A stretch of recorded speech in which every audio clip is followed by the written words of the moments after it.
It's time for This Week in WordPress, episode number 303, entitled This Lunar Cycle in WordPress. It was recorded on Monday the 22nd of July, 2024. My name's Nathan Wrigley, and I am joined by three fabulous people today. The co-host is Michelle Frechette, and the two guests are Dave Gray and Derek Ashour. It is a WordPress podcast, although we do stray a bit off-piece this week. First up, we talk about all of the bits and pieces that came in 6.6. What do we like and what do we make use of? We also get into a conversation which was started by a post which Matt Mullenweg put on his own blog, in which he talked about the recent price hikes for a particular website over on Webflow. Was that normal? Was that to do with their terms and conditions? You can judge for yourself. We talk about some events, so we talk about the WP London meetup, which is happening this week. We also talk about Stellar Spark, which happened last week. WP Diversity Day and WordCamp Canada all come under inspection as well. Related to WordCamp Canada, we talk about the WP Community Collective and a few people that they have incentivized along the DEIB grounds this week. We also talk about an event which happened in Uganda this week and promote a video. NitroPack has been bought by WP Engine, and the plugin Quickly has come back from the dead. What does this mean? Will people ever trust that property again? And we also talk about the CrowdStrike vulnerability, which has been affecting people from north to south of the globe. All that and more coming up next on This Week in WordPress. This episode of the WP Builds podcast is brought to you by GoDaddy Pro, the home of managed WordPress hosting that includes free domain, SSL, and 24/7 support. Bundle that with the Hub by GoDaddy Pro to unlock more free benefits to manage multiple sites in one place, invoice clients, and get 30% off new purchases. Find out more at go.me/WP Builds. And by Bluehost. Redefine your web hosting experience with Bluehost Cloud. Managed WordPress hosting that comes with lightning-fast websites, 100% network uptime, and 24/7 priority support. With Bluehost Cloud, the possibilities are out of this world. Experience it today at bluehost.com/cloud. And by Omnisend. Do you sell your stuff online? Then meet Omnisend. Yes, that Omnisend. The email and SMS tool that helps you make $73 for every dollar spent. The one that's so good, it's almost boring. Hate the excitement of roller coaster sales? Prefer a steady line going up? Try Omnisend today at omnisend.com. Hello. Hi there. This week in WordPress, number 303. That's quite a milestone. Yeah, I know. It just keeps going up, Michelle. It never goes down. I don't know what's going on there. Yeah. So we are here. I just quickly should get this out there. I'm going to have a week off next week because it's the school holidays in the UK. Dave's like, because that's when we have it. I think in the US you're just kind of going back to school and all that kind of thing, aren't you? When we're just sort of beginning the holidays, you're finishing and really depends on where you live in the United States. Okay. The North goes back to school in September, but the South goes back in August. Oh, okay. So the North is a little bit like it is here. And our kids have a bit of time off, so we're going to go off, and so that's why I'm saying that we're going to take a week off. But we're here for this week, and as you can see, we're joined by three fabulous people. Firstly, let me get the angle right. Down there in the corner is Michelle Frechette, the co-host for this episode. Nice to have you with us, Michelle. Good to be here. Thank you. Michelle's just got back. I don't know when just got back applies, but from WordCamp Canada. You tell us all about that a little bit later. Absolutely. Yeah, Michelle Frechette, though, if you haven't seen her before, she's been on the show many, many, many times before. She is the Director of Community Engagement for Stellar WP at Liquid Web. That's all on its own line. So I guess, is that the main thing that you do? That's my day job. That's my bread and butter. Yeah. That's where I spend most time. And then all these other bits and pieces sort of fit in around that, I'm guessing. So in addition to that job at Stellar WP, Michelle is also the podcast barista at WP Coffee. I nearly said Toffee Cork. WPCoffeetalk.com, co-founder of underrepresentedintech.com, creator of WPspeakers.com, and also WPcareerpages.com. The executive director at poststatus.com. That's a very important position, isn't it? Co-host of WP Motivate, which is a podcast. The co-host also of the Audacity Marketing podcast. Host on WP Constellations.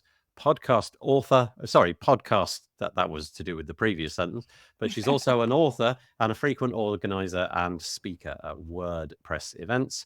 Living outside of Rochester, New York, she's an avid nature photographer, and you can learn more if you wanted another URL at meetmichelle.online. Thank you for joining us once more. My pleasure. Thank you so much. Also, joining me from good old Blighty over there is Dave Gray.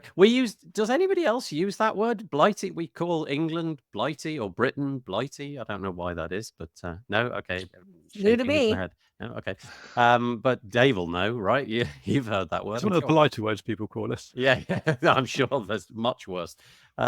Dave Gray, there he is. He is the man behind two handy plugins that can help web designers look after their clients. Site owner and admin manager ensures a site's administrator email address belongs to an active admin user account. This helps work toward good site governance, whilst also preventing a client from easily going rogue and locking you out by deleting or downgrading your admin user, leaving you stuck with endless email notifications. His upcoming hero service, which is what you can see on the screen, Heads Up WP. Yeah, that's so I got confused with that. Oh, yeah. Heads Up WP helps protect your reputation by finding and alerting you to a wide range of website content issues before your client finds them. You can find him and his typically British dad joke humor on Twitter at friendlywebguy.com. I deploy the dad joke like every few hours, and I think I'm the funniest man alive. And my kids just like, it's like tumbleweed. Like, just the groans. I know it's embarrassing, isn't it? But yeah, I promised my 14-year-old self that I wouldn't do that. I had kids. It's too much fun though. Like that 14. Yeah, that 14-year-old had no idea how much fun dad jokes are. Right. Exactly right. And finally, we're joined down there by Derek Ashour. How are you doing, Derek? I'm doing great, thanks. Yeah, nice to have you with us. Derek is the maker of Conversion Bridge, which is new. I'm going to say new. WordPress plugin making conversion tracking set up a one-click process for over 50 popular plugins and over 10 analytics and ad platforms like Google Analytics 4, Plausible, Fathom, Google Ads, etc. You didn't drop the URL, so do you just want to quickly do that for us whilst we're doing this bit? ConversionBridgeWP.com. Nice and straightforward. ConversionBridgeWP.com. Go check that out. So there's our panelists. Really appreciate joining us today. We'll talk a little bit more about the WordPress news from this last week in just a moment, but a few bits of fairly uninteresting housekeeping, but we've got to kind of do it just to make sure that it all gets done correctly. The first thing to say is that if you are watching this and you'd like somebody else to watch it with you, this is probably the best place to go. Head over to wpbuilds.com/live and then send that URL to whoever you like. A few little caveats, though. The platforms are sort of closing down the APIs slowly but surely so that things like this can't get into them. Facebook's just done it fairly recently. So really, the only place to make comments is on that page. You can do it on the YouTube video as well. If you go to our YouTube channel and find it there, that'll work.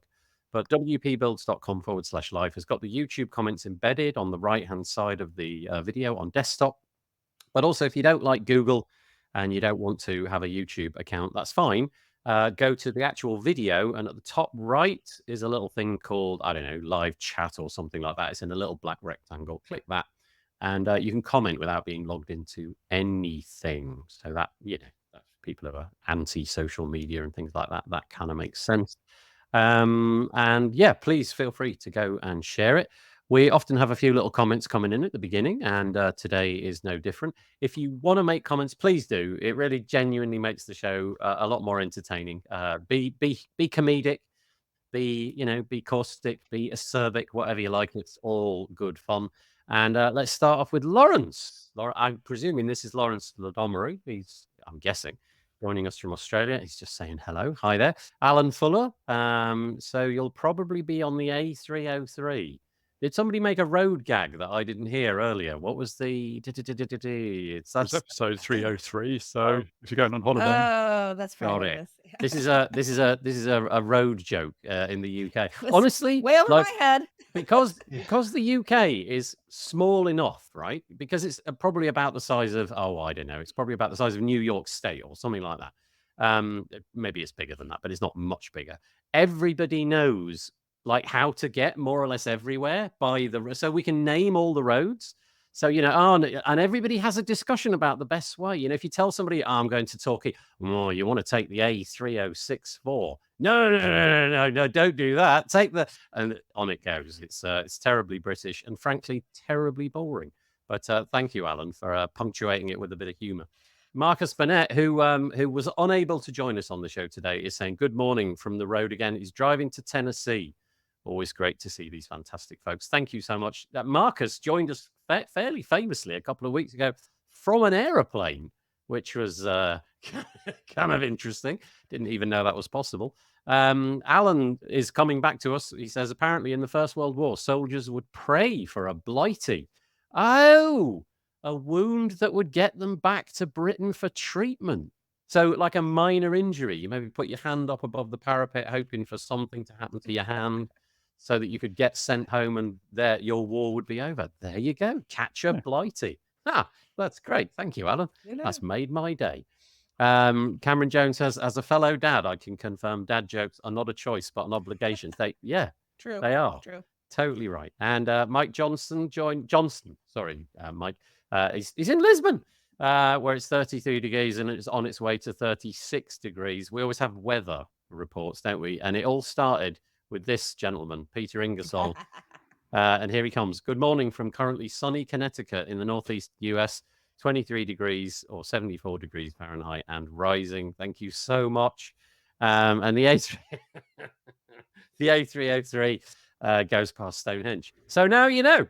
If you wanted to go to Stonehenge, take the A303. That'll get you there. That's brilliant. Keep it coming. That's absolutely fabulous.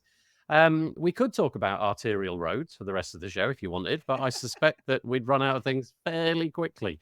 So let's get on to WordPressy stuff. That's what we're here for. Just before we begin, a couple of shout outs. Well, 3 actually, to our sponsors. Firstly, thanks to GoDaddy Pro, who have been sponsoring us for absolutely ages, years and years. Real hat tip to them. Look, I've got a hat to tip and everything. But also recently joined us Bluehost, and even more recently, we were joined by Omnisend. So big thanks to GoDaddy Pro, Bluehost, and Omnisend for keeping the lights on. If you want to know what we're doing and get a couple of emails each week when we release new things, put your email address in there and click subscribe. There is a no spam guarantee. I will only send you uninteresting content, not spammy content. There is a difference.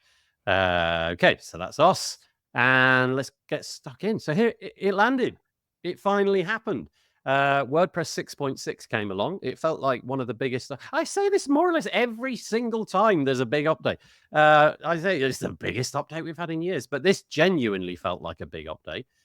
We've been through this over and over again, but I'm just going to show you a couple of pages, which, public facing so that people who are not familiar with WordPress can get an insight into it. More design options added to block themes, simplified workflow for layouts. And a new layout for pages in the site editor. That's pretty big. That's one of the biggest overhauls to the admin UI I've seen in, honestly, decade or more, I think, in all honesty. What else have we got? Auto updates for plugins for your peace of mind. So if your plugin is updated and something goes wrong, the idea it will offer you a level of security by rolling it back to the previous safe version, which is dead cool. Sync patterns, you can customize content in different ways using those. And then we've got performance and accessibility updates. There was another piece which was basically covering the same thing over here. I will link to all of these in the show notes, but I'll stop wittering on and just say 6.6. Dave, Derek, Michelle, anything that you've found exciting about it since you updated? I'm surprised it took us this long. to get to Tommy Dorsey. That's all I'm going to say to start. Like, that's one of the biggest ones. I thought, man, really? We haven't had him as a patriarch of release yet? But I'm not a jazz fan, I got to say. I mean, I know the big names in jazz, but when you're at the level of Dorsey, oh, is he? Okay, well, that's he is one of the big names. Yeah. Okay. Well, there you go. Okay, thank you. Dave, it sounded like you were going to just interject there as well. Yeah, I was just going to say, I already found out that the plugin rollback bits work from a client site, on their staging site, I should say. Had the rollback email through, so I can confirm that feature's working nicely. And it does let you know when something's rolled back, so you can look into it. And was it because there was an actual fault? In other words, if you force the change, did it break? No, she looked into why it broke. Yeah. I think that staging site had Elementor Pro that then decided to update and then failed, and it rolled itself back and had the email through. So it's like, that's a good reason for auto-updating on your staging site before you do it on your production, just to see what blows up on that side. So yeah, that's just an improvement. Yeah, I mean, it is on the face of it quite a little improvement in that, it's a kind of like you'll never, hopefully, ever see it in reality, but you imagine the amount of cost across the globe that it'll save, and heartache and effort that it'll save for people who, they're non-technical, their website is broken, they don't really know why, so they've got to phone their developer and their developer's busy and, blah, blah, blah, and it's going to cost them a fortune to get fixed. It's a minor thing, but it's also a pretty major thing for those people in that situation, I kind of feel. So I felt that was more important than maybe we were all giving it credit for, when it was sort of muted as a thing which was going to come. You've got people on either side of the fence of auto updates make life easier versus don't auto update. But then if you've got your small site with this little amount of traffic coming through, you just want it to be secure. And if something does fall over, it sorts itself out. Because if you've got the funds to get someone to look after it, then you would do. But if you haven't, then that's next best fail safe. Yeah, pretty neat feature. What about you, Derek? Anything that struck you? Cool thing. I'm curious if the plugin rollbacks, how, if there's plugins that need to be a little more conscientious of that just because of, your plugin does an update to the database and maybe they add a new database table. Oh, and then all of a sudden the files get rolled back and now, I don't know, I'm curious how, or it makes changes to the database to do things in that auto update. And then all of a sudden now the database is in one state, but the files are in another. For some people, it might be a little bit more. It might not be as smooth in some instances. I hadn't given that a moment's thought. I was just working on the basis of, we'll just roll back the files. But of course, if the update in the process, I don't know, came with a totally new set of tables or modified a table name or something. Yeah, that's really they restructured how metadata was stored or something like that, and now all of a sudden, so the rollback in that scenario could be like pretty catastrophically bad, actually. That's interesting. Yeah, I hadn't given that. So the challenge would be because I always think everything as a plugin developer, how is this going to affect me? Yeah. And then now all of a sudden you have to be like, well, now do I need to keep copies of data in the old? If I did something like that in a plugin, would I need to keep a copy of the old data? Duplicate everything so it's in the old format in case something happens, and then my plugin gets rolled back, and then they don't yell at me, your plugin's broken, you messed everything up on my site, it's all your fault. Tim Nash is joined us. People are quick to Sorry, Derek, I apologize. I thought, like I said, I haven't looked into it, so I think we've before got the database migration, an overlap. So Tim says the auto update rollback would occur before the database migration. So maybe that has been, in fact, mitigated. I hope so. I haven't tested it myself yet. So. Yeah, interesting. And he's got a little bit more. Let me see if I can highlight his comment here. He says the auto rollback would occur as the fatal error would have triggered first. Oh, okay. Interesting. Thank you, Tim Nash, for that. Thank you, Tim Nash, for that. It's still optional too, right? So auto updates, you can still turn them off. So if you don't want them, you don't have to have them. Yeah, and I think I would do it on a fairly circumspect basis. Those companies who I know and I trust, and that's an entirely subjective measure, isn't it? But there aren't there? There's always plugin developers who put in the hours, and there's ones that you've inherited a site or something, you're not really sure what this plugin is. Maybe there's something to be said for those. Yeah. Okay. So apart from the auto updates, there's a whole bunch of other bits and pieces. I will link to all of this in the show notes. It was a fairly sizable release, but because we've been banging on about it for absolutely ages, we won't go into all the detail. Elliot's joining us though. Hi, Elliot. Nice to have you with us. Sorry, Michelle, your head has gone. Let me hide that, and then no, you're back. Yeah. A small change, but I'm a big fan of negative Oh, all right, yeah. Negative margins that can now be input into the UI. A nice addition for designers. So obviously, if you know anything about CSS, negative margins can allow you to sort of like creep into other spaces. You might want to push something up and overlap something. Yeah, before that you couldn't put negative numbers in the UI. Could you? Or at least I don't think you could in the block editor. I mean, you could in like third-party things like generate blocks and things like that. I think allowed you to do it. Probably, Cadence and things like that. But it's now part of the default. And Mike Johnson saying, "Yep, negative margins also improved grid block." Yeah. Well, it should be -1. Which would? It should be -1 for negative. Oh, there's a dad joke. Yeah, exactly. That was, you took the words right. I mean, come on, Dave. That was even I could see the jokiness there. But great. He was so serious. It took us all a bit to figure out what he was saying. I can hear my kids tutting, even though they're not even in the house. I can hear it. Please. Okay, Tim. Tim is. If you don't know Tim, he joins us very regularly, actually, and he's a security expert. I think expert is probably underselling it, in all honesty. He really does know the bits and pieces about security in general, but WordPress security specifically. Please, either turn off updates or turn auto updates on or turn them off. Please don't selectively choose plugins to auto update. That way leads to very broken sites. Okay, Tim, I feel my knuckles have been wrapped. I will stop doing that because that's what I was just telling everybody that I did. And Mike Johnson's Dave. I don't know who Dave is. Who's Dave? Mike. Dave Gray. Oh, Dave. I thought it was somebody in the comments already. Yeah. I thought it was somebody else in the comments. Sorry, Dave. I get the code right. No, it was that dad joke. I blotted you out of my mind. James is joining us saying good morning. Happy birthday, Tim. Is it your birthday, Tim? If so, me, Dave, Derek, and Michelle are going to sing you happy birthday. No, we're not. Nobody signed up for that. Voluntold to see Derek's head going, no, I'm not doing that. No. Oh, no, I accidentally closed the window. That's right, yeah. Okay, so we've got these couple of articles all about WordPress 6.6. You can go and check them out. I'll link to them in the show notes. But this is Matt Mullenweg's blog. And he released a very short post on the 16th of July. And it says, nice new WordPress 6.6 is out. It's the 50th release. I didn't know that, but that's kind of a nice milestone. And then he says this, on the same day, people are getting hit with huge bills from Webflow. I didn't really know what to make of this, but obviously there's a bit of a hyperlink buried in there. So I clicked on the hyperlink.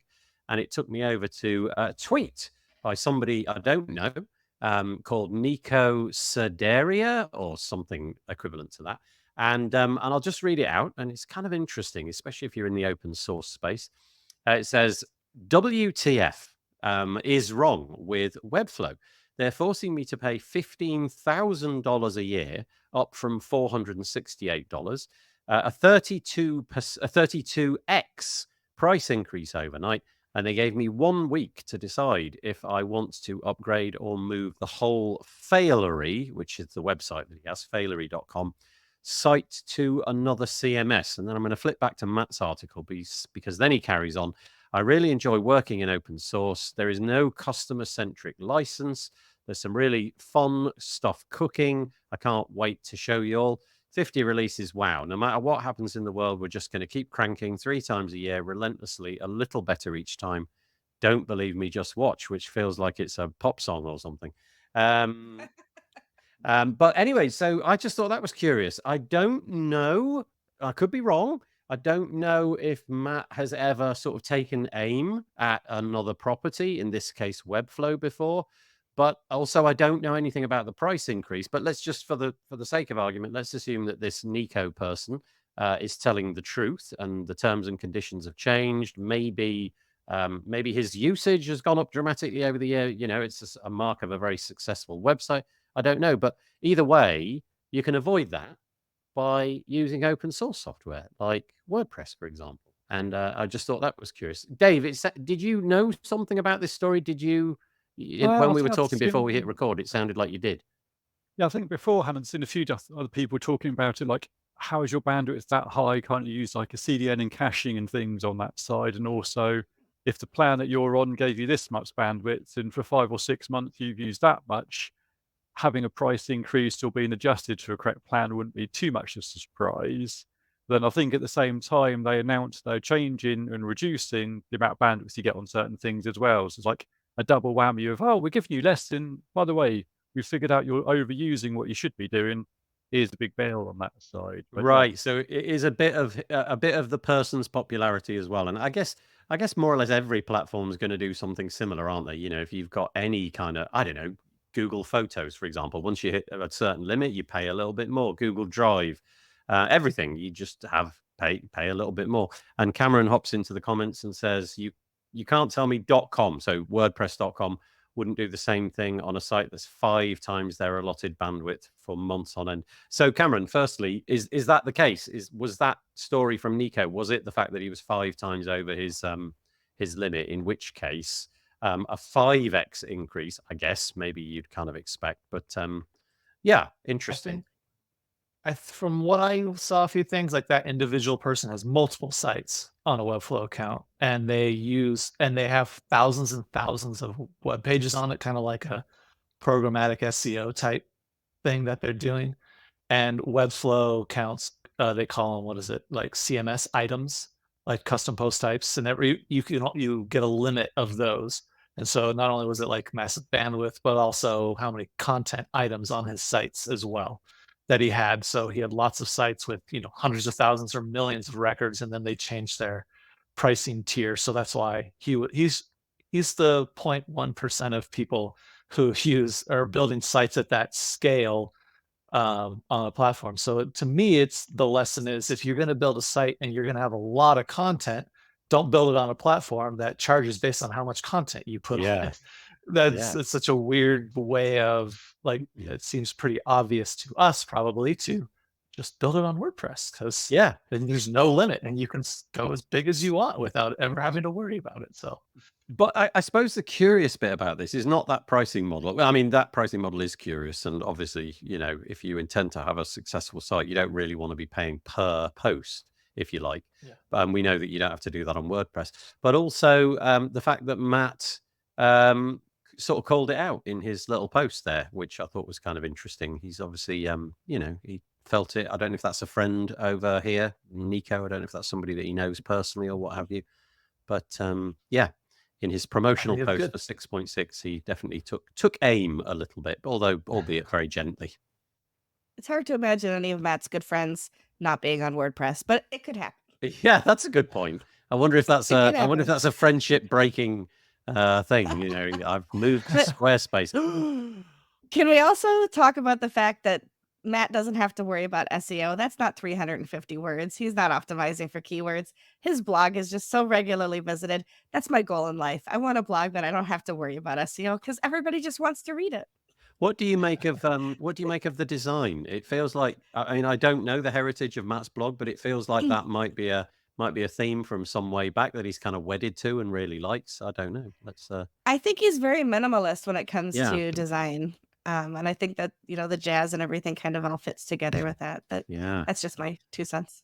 Well, you can go and add your comments if you like. Anyway, it's ma.tt/2020. Oh, that's too complicated to say. I'll put it in the show notes, and then you can go and link to it and add your own comments, a bit like our good friend Bob WP did. Look at that, right at the front, getting in there.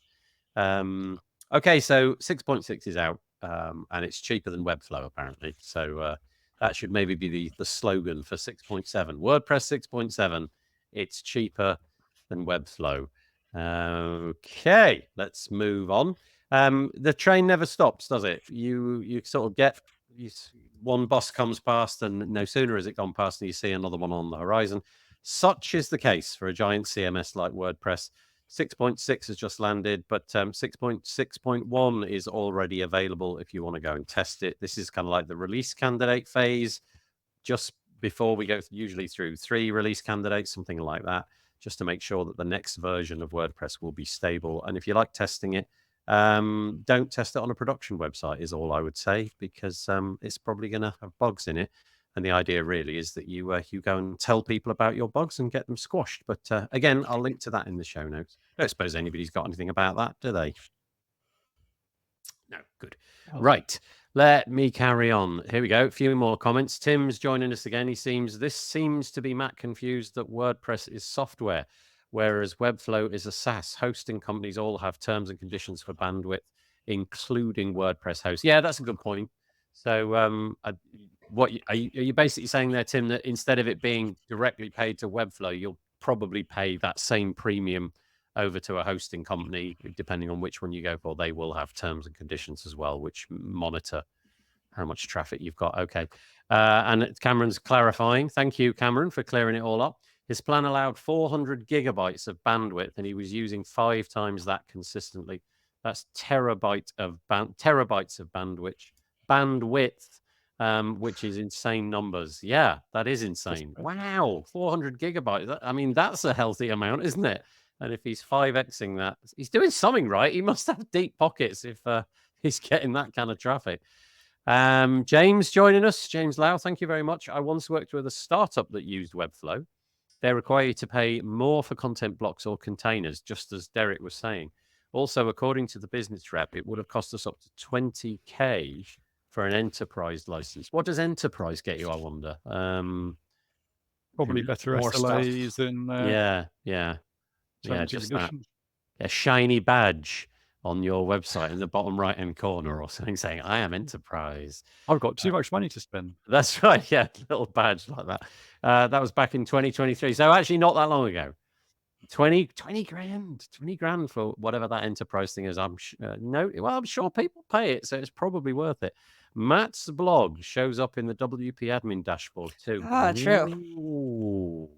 I had forgot. I don't look at the greeting screen in the dashboard very often. So No. Do you switch that one off as soon as you install a WordPress website? Get rid of the what's happening section, the news section. That's one I of the don't ones switch that it off, but if I'm logging Yeah, in, but- I'm going in for a purpose, and so I'm Yeah. like immediately going to that page or post or whatever. you're not looking there. Yeah, okay. And Tim's Making back. sure. 400 gigabytes is a lot. That's good. That is a lot. Well, it depends, Tim, on how high quality your camera is. If you've got like the Are they animated GIFs? Hubble Space Telescope quality of camera, it's probably like 3 or something like that. 20. Oh, my mouse is really playing up. And then Patricia's joining us. Thanks, Patricia. I had a podcast chat with Patricia this last week, which is really nice. 20K per year per month. Yeah, so the article, Nico said, let me just pop it back up on the screen. This chap said it went up, it's per annum, $15,000 per year, up from 468. But it sounds like from everything that's going on in the comments, it sounds like maybe there's quite a lot of justification for this. The person is using tons more than their plan actually allows because they got lots of cats. That's what I've learned. Nico likes cats. Actually, I have a cat called Nico. That's a nice coincidence, right? Okay, let's move on. Not that one. We've done that one. Little promotion time. If you're in the London area, actually, no. If you're even fairly close to London, why not come and join us on the 25th of July, which is 3 days. Let me count. It's 3 or 4 days away from now. It's Thursday, basically. This coming Thursday, 25th of July, from 6:30 until 9 p.m. It's an in-person event. It's one of the few things going on. I know there's WordCamp Whitley Bay, and maybe there's some other stuff going on, but it's one of the few things in the UK going on live at the moment. It's in London, the London Bridge area. It's adjacent to that, and it's at the Clavio offices, and the whole thing kicks off from 6:30 p.m. I'm going to be heading down there. So if you want to come, I don't know if the tickets have all sold out yet. I think it may be the case that they have. but you can always register for another one, another event. And we're also always looking out for speakers at these events, and you can apply to speak by clicking this little button here. Yeah. Dave, where are you? Are you anywhere near London? Can we expect you? I looked into how long it actually take to get there, and because of public transport and bits, it would take about 2 hours to do a round trip from there, which is less than ideal. Yeah, especially with the summer holidays coming up as well. It's like, right, I'm off for a jolly into London for the evening. You can deal with the kids. My round trip is 9 hours for a 2.5 hour event. I am questioning my sanity, but I'm gonna go anyway. Cameron said, did I see something about there being another London? Oh, crikey, Cameron. Yeah, that was a story. It's a storm in a teacup. Yes, is the answer. I won't go into it, but another WordPress event came up. So this is the WordPress London meetup, and another one started called the London WordPress meetup. And but that now appears to have gone the way of the dodo. I could be wrong, but felt like at the end of last week, the person who'd set that up made the realization that maybe there was a conflict of interest there. So anyway, so hopefully there's, that's nice and straightforward from now on. This is at WPLDN.UK. You got anything going on where you are, Michelle or Derek? Anything happening in your neck of the woods on a sort of regular basis? These meetup things that in the UK have just died? We have had a meetup in Rochester. Starting in 2020, we switched to online, and we're still going. First Monday of every month. We've missed once or twice in that time, but we have not stopped having meetups. Online? And they're online, yep. And so, like, as a matter of fact, like Cameron Jones often attends my meetup online because it's his morning and our night.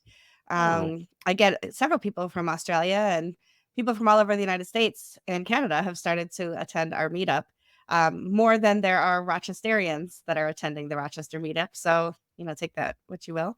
And then we have a WordCamp coming up this fall too. Oh, nice. And what kind of, you don't have to share numbers, but are did the attendance sort of fluctuate? Has it gone up or down? Oh, Has yeah. it stayed steady or? It's definitely gone down, but we tried to do one or two things in person and nobody showed up. So this is the best way to do it right now.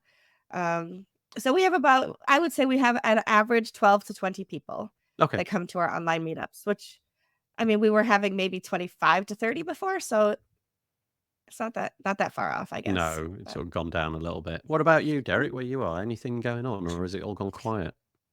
I'm in Colorado, and there's a Denver one, and it's the same. It's a Zoom online only one. I've gone to a couple, but yeah, I'll leave it at that. Let's just say okay. Say no more. But yeah, WPLDN.UK if you fancy attending that. I think the ticketing that they can provide is 60 people.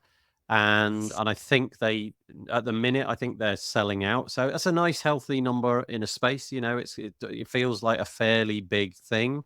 It's not like, there's a sort of 6 of you sitting in a corner or anything like that. So definitely worth checking out. And if you can't make it this time, it's the 3rd Thursday of every month. And if you, I don't know, go here, click apply to speak, you can see all of the dates just down there. So if you do have an intuition that you'd like to speak, you can see that there are some gaps here where they're not in red, and you can apply for those different days. Couple, 3 in fact, have got a WooCommerce focus. So if that's your thing, you want to speak about WooCommerce, you can see the dates there. Okie dokie. Right, let's move on. Now, I confess, this one got translated by Google Translate. So I don't know how accurately I will be saying this because it was in Spanish when I first pulled this page up. So this is happening in Valencia on the 28th, so 6 days from now. No, sorry, I apologize. It's the 28th of the 9th. I always get confused by this orientation of dates when you've got the month first and then the date second. We do it the other way around in the UK. Yeah. So the 28th of the 9th, 2024, WordPress Diversity Day. I'll just read the translation. Let's build a more diverse community in the WordPress community. Create a space for meeting and celebrating diversity within the WordPress community, promoting a culture of inclusion, respect, and equal opportunities for all people. And obviously, we knew what was going on there. The day is, as I said, it's the 28th of the 9th, and there's a little bit more here. Events.wordpress.org/Valencia/2024/diversity day. Links in the show notes. You can buy your tickets. They're looking for sponsors and speakers, and they soon will be looking for volunteers. And it's going to be held at a place called I'm not even going to try and say that. Complex Esportiu Cultural Pextina. I think I probably butchered that horribly. So if you're in Spain and you fancy doing that, Michelle, is this something you're sort of aligned with in any way? Do you know anything more about this than just the? I mean, in your notes is the first time I'm hearing about it, so I'm definitely going to investigate it. But I'm not going to be able to attend if it's in Spain. But it would be fun to at least be able to help boost their calls. Well, we like to promote these things no matter where in the world they are. But apologies to the people who've got this site if your translations got completely balked. I actually was editing a podcast the other day. I recorded a podcast with two fine people at WordCamp in Torino, and one of the participants in the interview was deaf, and they had their phone on the desk facing them. And I was speaking my questions, and they were reading out the translate, and it was Google Translate, and I've never, ever, ever used it in my life. But because I was so profoundly interested in it, the lady turned it round, and I just started talking at it, and it was utterly, utterly, unbelievably accurate. I mean, I've got a fairly thick accent, I think. There's a definite UK twinge to my accent, but I threw some weird stuff at it, and it just totally got it first time. So anyway, it's pretty amazing. Yeah. Well, it gave me confidence in things like this, an automated tool where you press a button and the website gets translated. I really didn't know how accurate it was, but having played with that, you can use the camera in the Google Translate app as well. Yeah, which is what I was translating menus in Italy so that I could see, what does that mean? What am I ordering? What am I eating? Yeah, you can basically spot a foreigner these days, can't you? Because when there's a menu out, they've got like you got a mobile phone about 6 inches above the menu facing directly down. And it's pretty cool because not only does it translate, but it tries to get the correct font, and it tries to map it exactly over where the words were so that it covers them up. So it's not like just translating in and then just dumping it into another UI so that you can read it out. And if you move your camera a little bit, the words sort of track around. It's total voodoo. It's the sort of stuff that I watched on Star Trek when I was a little boy and thought, that'll never happen. But also, I don't think that's the only clue that you are a foreigner when you travel, Nathan, or me either. I think having your phone out is probably not the key indicator, but that's true. One side. That's true. Yeah, there's a few other cues, isn't there? Perhaps. Okay. Anything anybody wants to add to that? Cameron Jones. Yeah, I've done that one. Sorry, Cameron. Elliot, thank you. WP Richmond. Sorry, I keep hiding your face, Michelle. I apologize. WP Chelt has an in-person a couple of months ago, 15 people, trying to get some sponsorship to restart our local with more regular in-person meetups. Elliot, have you got a URL for that we can promote if there's people watching this who have sponsorship capabilities? So WP Chelt, I'm guessing is Cheltenham, Elliot? Tell us more, because that's really interesting. And it's it's Google Translate, which naughty Google. It inverted the date so in Spain they use the variation of the date that we do as well. Dave, Derek, anything about Diversity Day before we crack on? No? It's all good to encourage. Yeah, okay, nice. Yeah, really, let's go here. Right, WordCamp Canada. I didn't go. It was a very, very long way away. I was a little bit nervous for WordCamp A, as they called it, because a few weeks ago I looked, actually more like 6 weeks ago or something like that, and the ticket sales at that point were not going as well as hoped. I think it's fair to say. I think they were hoping for much larger numbers. As thankfully, it would appear that between then and the actual event, a lot more people attended. And this article is just a little personal reflection from Sean Hooper, who was one of the organizers.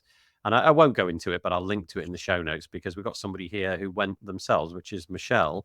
But I think it topped Yeah. out at about 300. Did it feel like, did it feel like an event that was, I don't want to say worthwhile, but do you know what I mean? Did the numbers Yeah. justify the effort for you? It did. It was great. It's a 4.5 hour drive from Rochester, New York, up to Ottawa, so that's not big at all. So we, a coworker and I, we drove up, and it was wonderful. Getting to see people, and they had a contributor day, which, granted, was small. There was maybe 50 people who participated, but a lot of work actually got done that day, which was awesome. And then some really amazing talks. They really focused a lot on Indigenous peoples. And so they asked us speakers to have like a land acknowledgement before we started our talks. And so we did that and talked about whose land it was before it was quote unquote discovered by colonizers, right? And those kinds of things. And as somebody who was giving a talk about underrepresented in tech, I really wanted to kind of drive home the part that, this, we're all on stolen land over here. It was all colonized because it was, owned by Indigenous peoples first. And so we did that. And then there was lots of sponsors. The food was the best food I think I've ever had at a WordCamp. Bar none. It was phenomenal. It was a mostly accessible event. The second floor was not accessible if you had to use stairs. It was only stairs. So I wasn't able to access like the green room for speakers and the quiet room, but that was just a small thing. Everything else was fully accessible. And the team, very small organizing team, pulled off an amazingly large event. So kudos to all of them. It was phenomenal. The names here, if this is all there was, and I say all, I don't mean that in the way it might come out. It but, was, yeah. Yeah, so Shanta, Matt, apologies, I don't know the names, surnames, but Shanta, Matt, Jamie, Kira, Paul, Rick, Gina, and Ryan. So what's that? 1, 2, 3, 4, 5, 6, 7, 8. 8 people pulling off an event of that magnitude. Did you, Michelle, did you get any sense? Because obviously a lot of these events are attended by sponsors, and the sponsorship piece is pretty crucial to make these events happen, in that you basically just can't afford to make it happen without the sponsors. Right. Any thoughts on that? Like, if you've got 300 people attending, and well, basically, did you have any intuitions about whether the sponsors thought that was enough and whether they'd do it again or anything like that? Looking at it as a potential sponsor next year for Stellar WP, I would say that I don't know how the sponsors this year felt. I would think, 300 is decent, but sometimes you'd like to see more, of course, especially with the costs and things as they are in today's market. But it is an event, expecting that it will grow from the success of this year. This is an event that I would suggest that my team at least looks at sponsorship for next year. So I would say I thought of it positively from a potential sponsors. Yeah. I guess having one under the belt really helps. So Patricia's joined us, and I know Patricia's involved in the community a lot. Tendency everywhere like this, it seems that people wait until the last minutes to buy their tickets to any event. Okay. Can I just say 100%? They also wait to apply to speak. I had an event last Friday. We had Stellar Spark, which we can talk about later if you want. But I had it out there for weeks and weeks and weeks, and yet it was in the last week that I got over 400 signups. And so it's just the way that people do things now. They just wait to the last minute. Am I going to be available? All of those things. And then you end up with, over 400 signups in the last 5 days, when the last 5 weeks before that, you're going, is this going to work? Nice. So how did it go? How did it go? Oh, We featured really it. well. We featured it in the run up too, but we Appreciate didn't. that. Yeah, no, it's okay. How did it go? Yeah. You happy with it? I was very happy with it. Really great speakers, lots of engagement from the community, people who were watching the talks and things like that. And of course, we recorded everything. It's all going to be available on the Stellar YouTube and blog once I have time to go in and slice and dice up all of those. As you know, when you put on a big event and you run it 9 hours of YouTube, you have to then take that 9 hours and chop it up into 9 different hours. And so that's going to be my project this week, is going to be doing that, but I'm very excited about it. So was it all one live stream then? It was from start to finish, it was just one giant YouTube long video. Wow. Yes. Wow. 2 of them actually, because we had 2 tracks. Yeah. But Josepha gave an amazing keynote, which was awesome. We had a nice, smattering of diversity and topics, which I was really excited about. So we had people, everything from SEO to marketing to, I can't even think right now, images and everything else. Like it was just, I was very, very pleased with the way it all happened. And I'm, if there's topics that you wanted to see, I'm going to have them out there this week. So anybody is eligible and available to watch them. Did you do it with a platform like this? Did you use some sort of video platform? StreamYard. I use So StreamYard. Yeah. more or less the same sort of idea. Okay, Mhm. that's interesting. Yep. Well, congratulations. Thank you Thank you. Thank you for doing that. Yeah. Cameron's making a point about these same things. He says low price Yeah. points also contribute to last minute sign-ups. If ticket costs were higher, people would plan further in advance. Yeah, I wonder about things like WordCamp Europe, whether or not you'd get 3,000 people paying that kind of money. It's kind of interesting. You obviously do get it when the price is low. And then Patricia also says, for what I have seen, it's worse since the pandemic and not easy for organizers. I 100% agree. That sort of demoralizing feeling when you put an event on and put blood, sweat, and tears into it, and not many people show up. Must be, What's interesting is, so I've been to the last 3 WordCamp Montclairs, and the one right after lockdown, like when we first started coming back, had a lot of people because it was literally like the first WordCamp in the United States after we were allowed to have them in person again. It was like 150 people. The next year it was down below 100, and then this year was back up to, I would say, like 120. So I think we see a little bit of a dip and things are starting to come back now. People are starting to have a comfort level and think about travel again. Nice. And then Marcus, who's obviously with GoDaddy, says we at Go. Okay, so Marcus, you were there sponsoring the event, right? So back to WordCamp Canada, not Stella. We at GoDaddy felt it was worth being there as sponsors. Oh, that's good to hear. Okay, so maybe the future of the event is not in question. And Patricia said she saw some of the Stella Spark sessions. Congratulations. Thank you. Yeah, it was a lot of fun. Nice. Okay. No. All right. This one's firmly in your court. I did. You did, yeah. You're back. Okay. I'm back in the room. Yeah, I don't know. Maybe my son's on holiday, and so the computer and gaming is out. And it's all happening. He's got every which computer switched taking on. Up your bandwidth. Yeah, he's using up my he should be at school, and he's using up my bandwidth. Naughty boy. Right. Okay. This one is in your wheelhouse again, Michelle. This is the WP Community Collective, and it was a press release that came out, more or less exactly a week ago.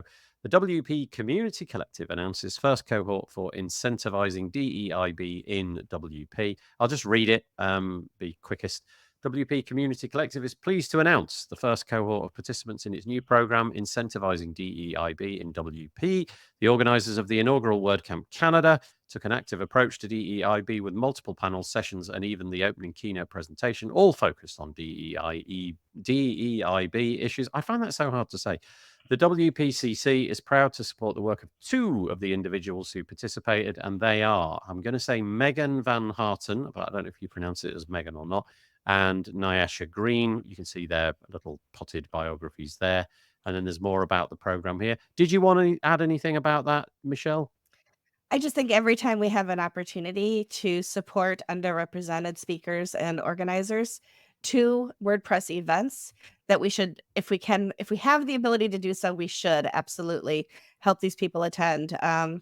It's the work I do with underrepresented in tech, and the fact that so many times underrepresented people are making less money. They're working more than one job to kind of cobble things together sometimes, and being able to support without having to harm them financially, I think is really, really important. I've been the recipient of things like that before, where I couldn't attend something without help from the community. So I know how much it means to be able to be supported into an event like that. So if you have an opportunity to donate to the WP Community Collective to help more people attend events in the future, please do.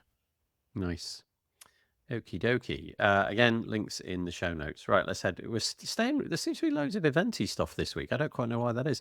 But WordCamp 2025, your WordCamp Europe 2025. Though I don't know if you caught this story a couple of weeks ago, but Shahajan Jewel, who's from WP Managed Ninja, they have, a form plugin and a CRM and loads of different things. They're really keen to be in attendance at the events. I don't know if they do sponsorships, but they certainly send a crew of people. They go to as many of these things as possible. And he made the point that WordCamp Europe in 2025 actually crosses the boundaries of a really significant public holiday if you're a Muslim. Obviously, that spreads throughout a whole load of different countries. And he likened it to being putting the event on during Christmas, basically. Right. The importance of that holiday is extremely profound for that little. Gosh, it's like enormous. The second biggest religion on earth, is my understanding. And so it's really going to make it much, much, much more difficult or uncertain, or, I imagine in some cases just not possible for a whole swathe of people to attend. It's actually happening between the 5th and 7th of June, 2025. And so Jewel, he likes to be called Jewel, or at least that's what he said to me.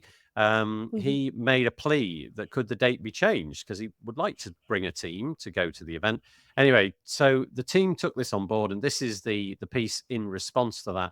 And essentially it boils down to this. Unfortunately, the company, I'm going to say the company, it says here, the one that we used, the calendar that they were using. Calendar, was it not a company or something? We used the WordPress European Host City Selection Committee. Okay.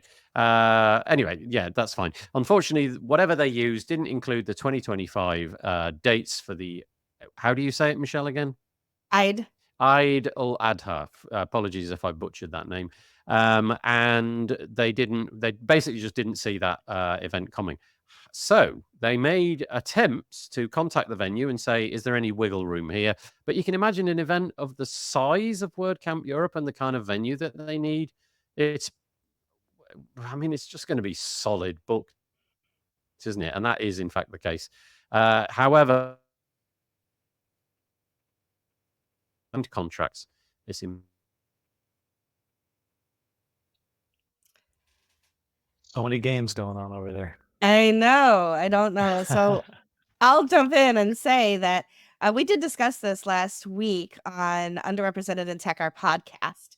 And my partner there, Sama Nasser, she said, she does the research. She's the research girl, that there are 8 billion people in the world and 1.2 billion of them are Muslim. And so it's a huge percentage of the world that this affects.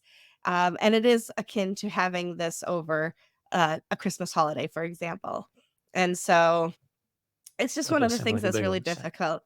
Yeah. I mean, and it's definitely was not intentional. And I know that they're, next year or the year after we'll be looking at different dates, etc. But I think it's good that people call it out in a very positive way, right? So nobody was attacking. And it was an opportunity to just kind of educate people about how we can do better and how we could be more inclusive that way. Let's hope Nathan comes back to his own podcast. I have no control over what's on the screen. We'll have to make sure that somebody else also. There he is. He's back. We continued without you. You know what? Do you know what was really interesting there? Right. So I've got a flaky internet connection, obviously, today, which is going to annoy me. When I've got off the call, there's going to be some angry words. But also, I just kept on talking. I just kept going. Okay, I took over. And we had a full conversation. Where did we get to? Where did you get to? I talked about how we discussed this on Underrepresented in Tech last week, and how there are 8 billion people in the world and 1.2 billion of them are Muslim and practice the Islamic faith. And so we really wanted to talk about the fact that that yes, it was an oversight. It was not intentional. Me and Sama from Underrepresented in Tech, and then there was lots of conversations happening on the posts that we put out about our podcast episode. People grateful that that organizations like yours, like mine, are actually bringing more light to it. Jewel wrote the post, but if we didn't also share it, it would be hard for anybody to know that it was happening. But also, nobody's blaming. We're all just hoping that in the future it gets better. And I see Patricia in the comments saying, yes, it's very sad. And yes, we're, in that post and other places, that there's other calendars that will come into play to make sure that we don't have events overlapping like this again. Nathan's been hit by CrowdStrike. I have no idea. I have no idea. I have a relentlessly reliable internet connection, which is kind of interesting when stuff like that doesn't work. How much you take it for granted. Do you know what I mean? It's like when you turn the tap on that one day in a decade when no water comes out, you're suddenly like, "The heck? Oh, What?" And it was just like that there. I think I've done this show 303 times, and I don't think I've had a single dropout in that time. So it'll happen again in a few moments, I'm pretty sure. I don't We'll know just if you keep made talking. Yeah, thank you. I don't know if you made the same point as me, but I was making the point that that essentially they cannot reorganize it because the venue Yes. is booked and they've signed a bunch of contracts. So that's Right. the way. That's where this story ends, basically. Yeah. Anybody want to If jump in you on that? I just want to say, if you call something out in a positive light and ask for things to be better in the future, and things get better in the future, that's how we do it properly, right? There's no vitriol, there's no, he said, she said, it's none of that kind of thing. It's a, hey, we just want to make sure that this doesn't happen again. And then the team says, we've put things in place so that this doesn't happen again. That's how we get better as a community. there's one comment to say it moves 10 days every year. So it's not like Christmas and Easter is pretty much around the same time. So it's just, yeah. Yeah, they have a too lunar familiar. calendar, don't they? Whereas we have a Yeah. solar calendar. So the Well, months are sort of set around Easter is also lunar, though. Easter can be in March Yeah. or April. Yeah. So, it's the same kind of thing. It does move Yeah. around. You just have to be aware of it when you're looking at things. And having that calendar that pushes all faiths in it will be helpful. I'm going to push back on that because Easter oscillates. It goes forwards a bit, backwards a bit. Whereas but it's never the same date. Yeah, but whereas the Jewish calendar and the Islamic calendar literally goes round our year. So, No, I understand. It could be like, I don't know, February one time, and then 6 years later it could be in, I don't know, June or something like that. So yeah, and just popping this on the screen, Patricia says there was a calendar in the community team resources, the event organizer handbook, and unfortunately this was not complete and it didn't list it. The community team has now updated the resources in the handbook. It's unfortunate that nobody contributed earlier to say the calendar resource was not a good one and the committee used the community resource. And then Ali, hello Ali, joining us.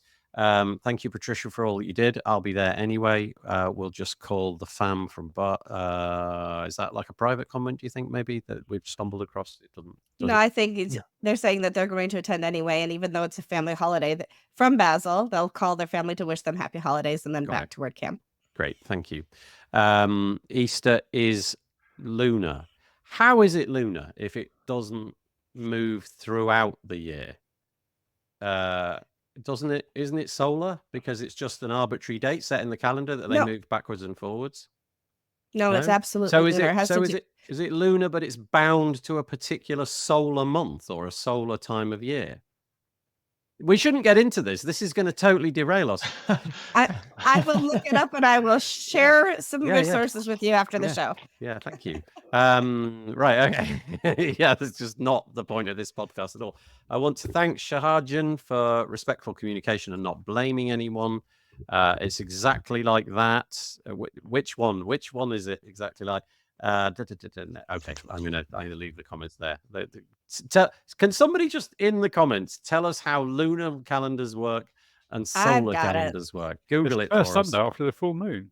Say again. It's the first Sunday after a full moon. So what is? No, ask Alan. I just read it. Okay. It's the first Sunday. Alan says. Yeah, after the full moon, after the spring equinox. Okay, but the spring equinox is a solar event, right? I don't know, but yes, this is still based on full moons, though, so it's still based on lunar activity. I think it's the juxtaposition of solar and lunar. Now we've really gone meta, right? I'm stepping. Yeah, exactly. I'm stepping away from this problem. It's above my pay grade. What's your next tab? Yeah, exactly. Exactly. And actually, it's a really nice one. And it's a 2-minute YouTube video for you to watch. This is I'm not going to put it on the screen because it's, you can do it in your own sweet time. But if you're just curious about how the WordPress community works in different parts of the world, this is really worth a watch. As I said, it's 2 minutes long and it's a highlight video of the Uganda website project competition from 2024. We featured it on the podcast a couple of weeks ago when it was just sort of out there as a web page. And then they put together this video. And I just love this kind of stuff where you just get an insight into a community, a part of the world where you never normally would. So I'll put a link into the show notes, but you can see, if you're watching this, you can go and Google it right away.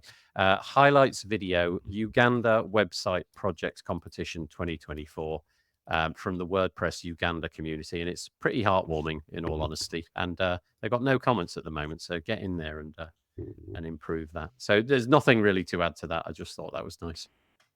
Okay, here's some news. 2 companies that I've heard of, but one that I know nothing about. So WP Engine, a pretty giant WordPress managed hosting company. I don't know on what sort of scale they are, but it certainly seems from all the bits and pieces that I've seen at sponsored events and things, they're one of the big ones. They have acquired a SaaS platform called NitroPack. And this is something that I've heard of, but never really explored. But the usual caveat emptors apply. You know, this is a PR release, so it's very promotional.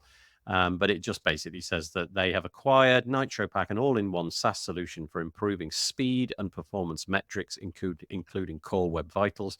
The fact that I've heard about it and I'm so doggedly interested in WordPress, I don't know if they've got a plugin or what, but anyway, I thought I'd mention that, if, you know, more acquisition in the sort of WordPress space. Why would WP Engine want to buy a SaaS product that speeds up website? Why wouldn't they want a WordPress solution? I don't know. That seems curious. Anybody got a thought on that? NitroPack They is absolutely... Go ahead.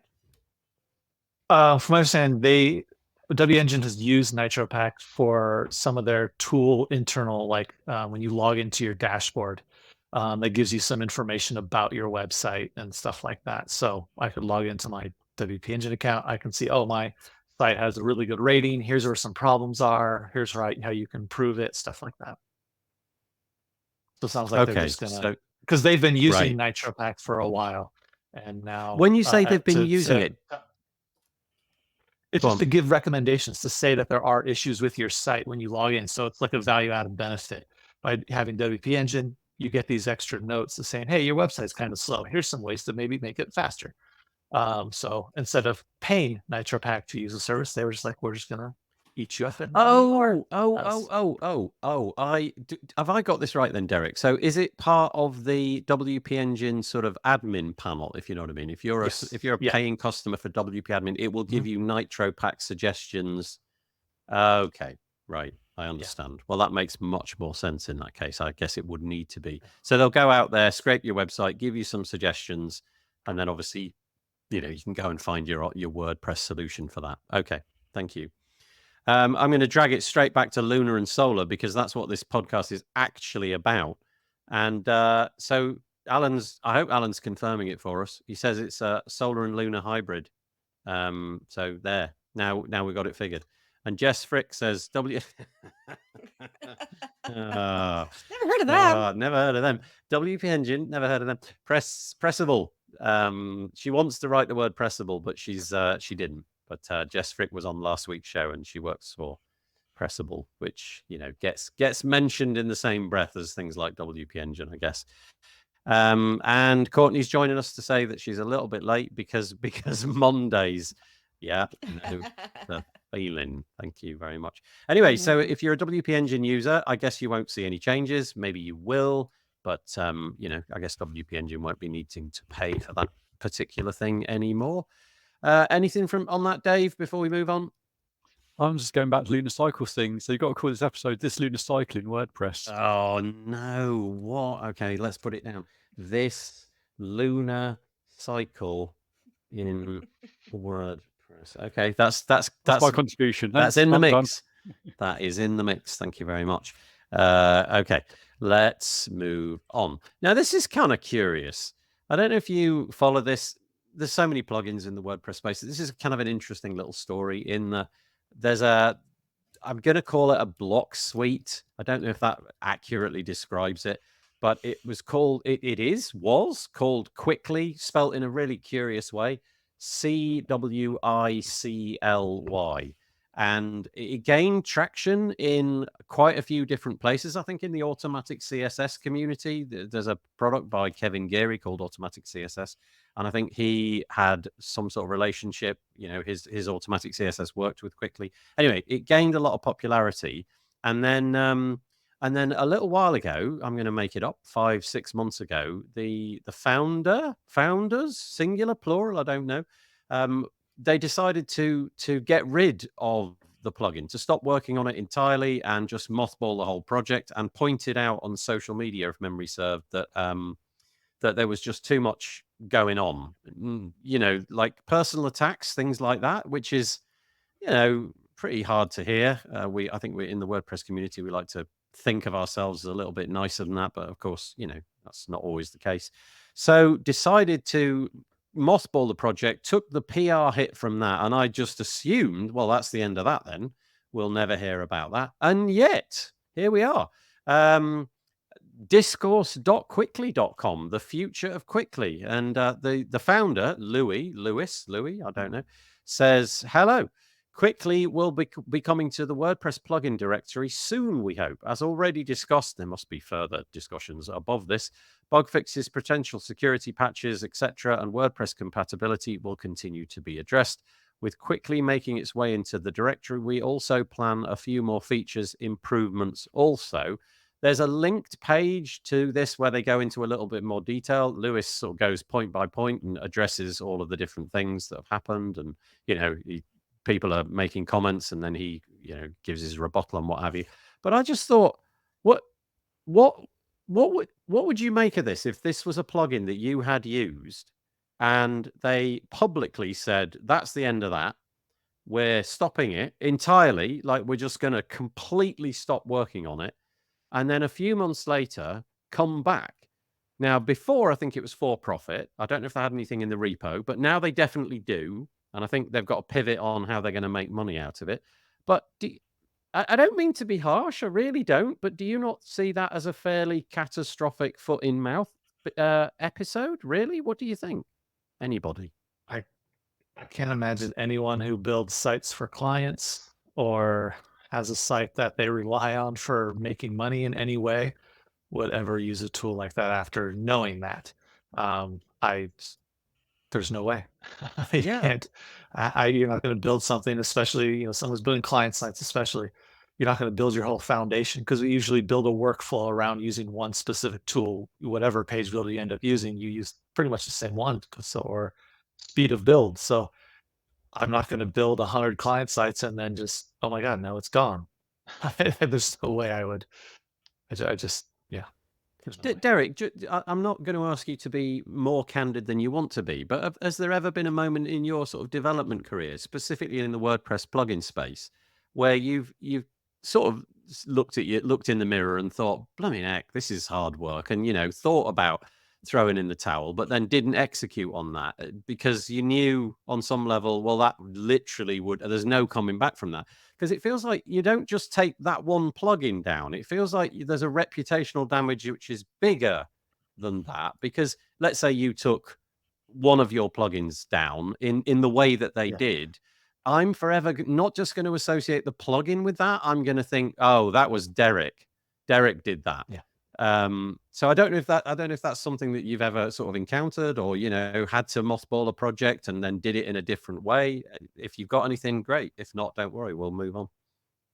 I've never had to. I've had the thought probably 10 times a day. Yeah, because I'm a plugin developer.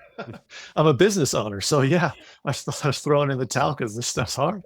So yeah, but at the end of the day, you just what you do. You keep going at it. I will say I've always run across, I won't say I always, I have run across some people where have given me some really harsh feedback, but I've been doing this for 20 plus years now, so I know how to just let things roll off my back at this point. But it can be hard to hear something that you've worked on a lot and have someone say something negative about it. So I can understand that the challenges, but I understand how someone could get to that point, but I'm also on the other side. And if someone closed down something I was trying to build a business on, there's no way I could rely on that person or that company again to continue building client sites or build it, use it as a way to build a business upon. There's just no way.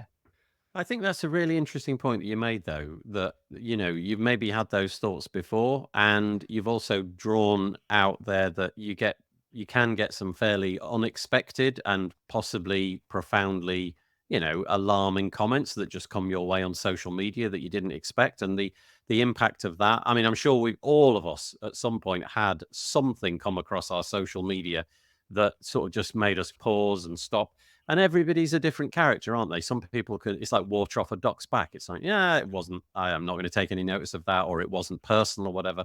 But depending on who you are and how you interact with those kind of things, it might be that, that's just the way you want to take it.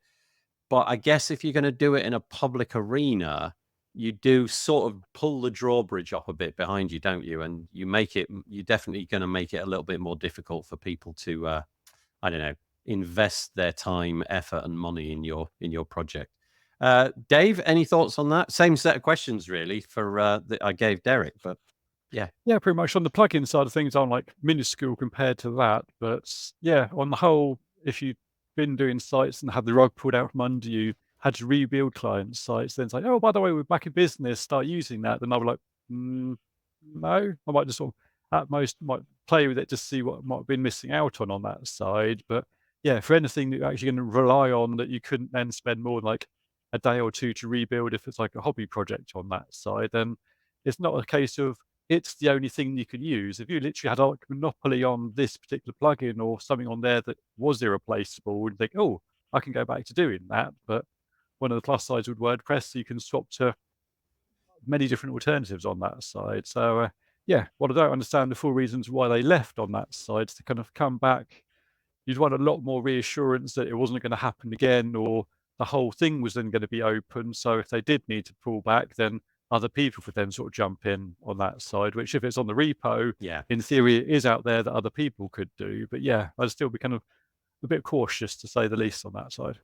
Yeah, it's kind of curious, isn't it? We'll wait and see how that story develops. But the intention of an episode like this is not to denigrate those people. I feel maybe I did do a little bit of that over the last minute, so that isn't my intention. I hope that it works out for you. I hope that it works and that you manage to be successful with it. But it will be interesting to see whether there is a sort of backlash, whether people can put their trust in it. So the story that is probably the biggest story of the week has actually got nothing to do with WordPress, but it's definitely technology related. We'll just finish on this one. OMG.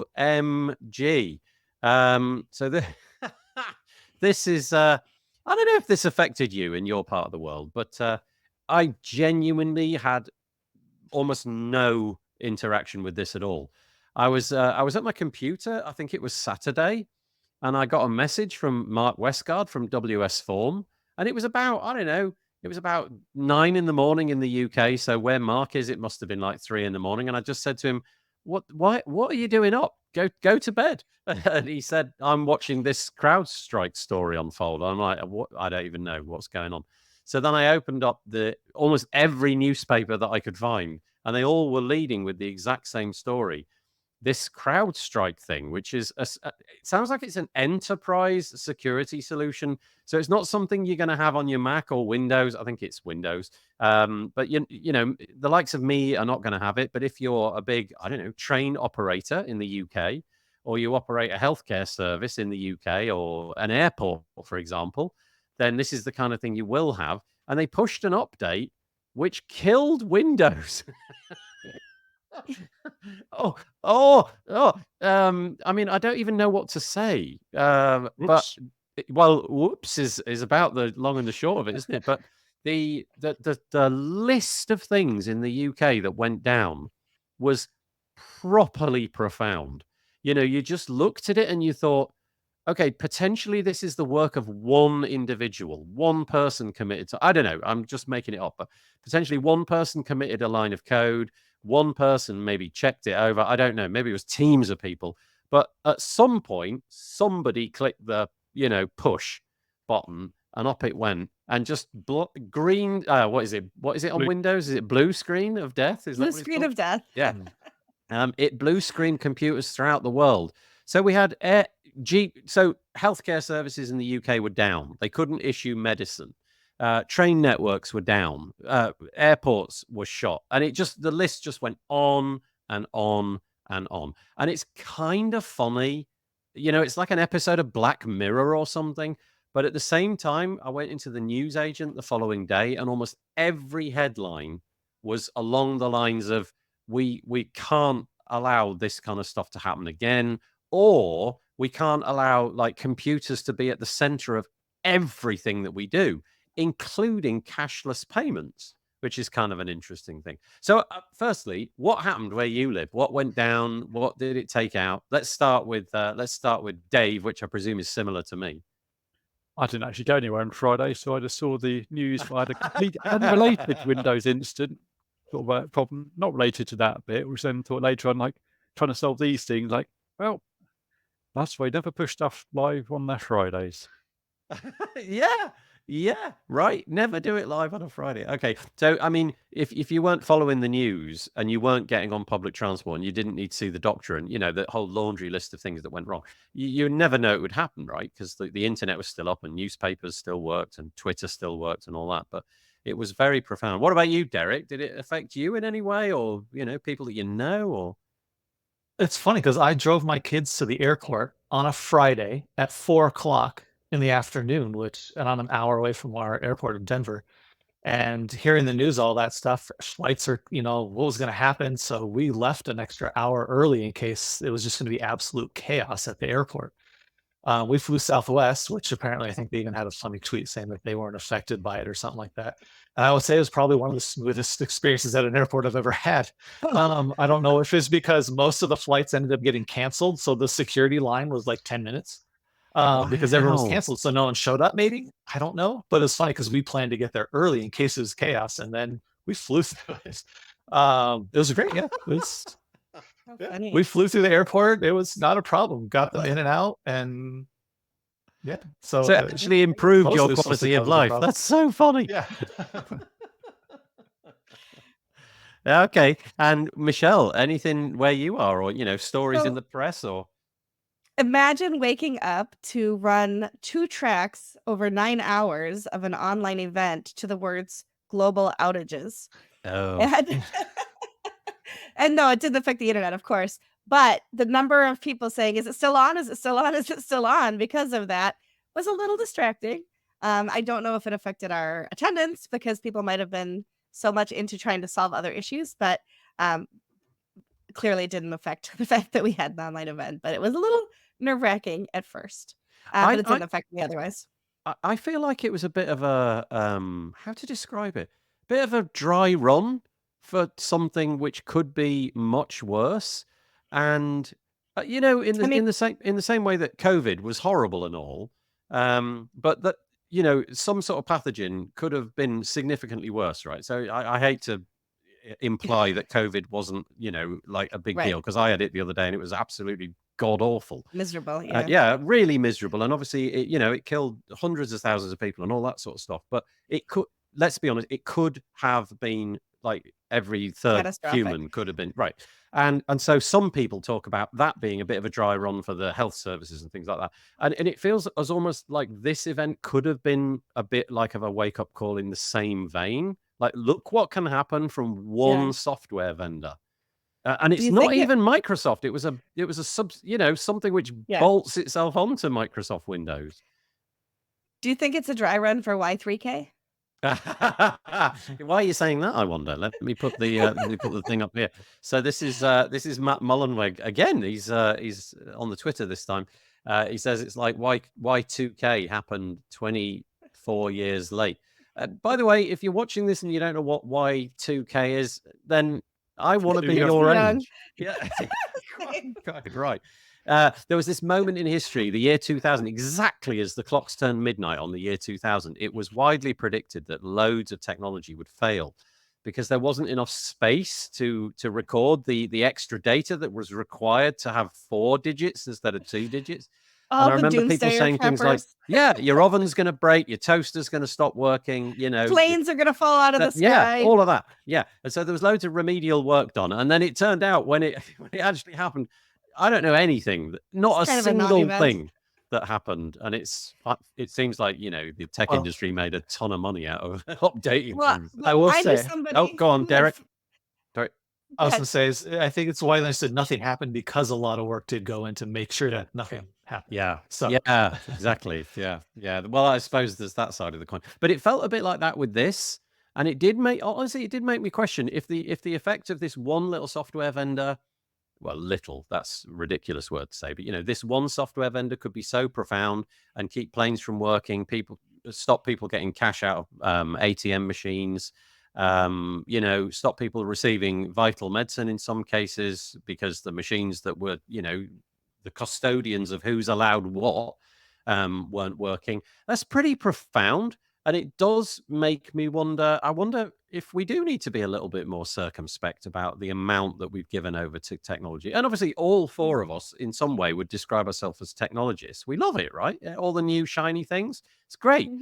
But there comes a point where maybe we need a paper backup, actually planned paper backup, so that when the computer system fails, there is something to flip back to.